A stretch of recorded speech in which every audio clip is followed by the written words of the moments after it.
પહેલો મિત્ર પ્યાલી મિત્ર, પહેલા નંબરનો મિત્ર પ્યાલી મિત્ર, જે આપણને ક્લબોમાં લઈ જાય એના પૈસે, અને પછી રાત્રે મીઠી મીઠી પ્યાલીઓ પાય, અને જે એનો પછી નશો ચડે સવારે 10 વાગ્યા સુધી ઉતરે નહીં. આ બધા પ્યાલી મિત્ર.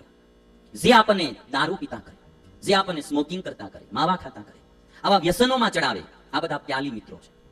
આવા મિત્રોથી સાવધાન રહો. બીજો મિત્ર છે એ થાલી મિત્ર.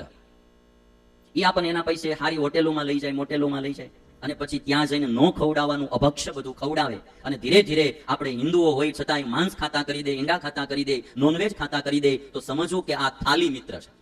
ધીરે ધીરે એમ કે લેને ભાઈ, જરાક લેને ભાઈ, મેં એ કોઈ ખાધું નથી આપણને. અરે પણ એનાથી તાકાત આવે. આમ કરી કરીને ઘણા ઈંડા ખાતા કરી દીધા, તાકાત આવે. આ થાલી મિત્રો છે. પ્યાલી મિત્રો પિતા કરે ને થાલી મિત્રો ખાતા કરે. ટૂંકમાં આટલી વાત. પ્યાલી મિત્ર પિતા કરે, ડ્રિંકિંગ કરતા કરે, થાલી મિત્ર આપણને નોનવેજ ખાતા કરે.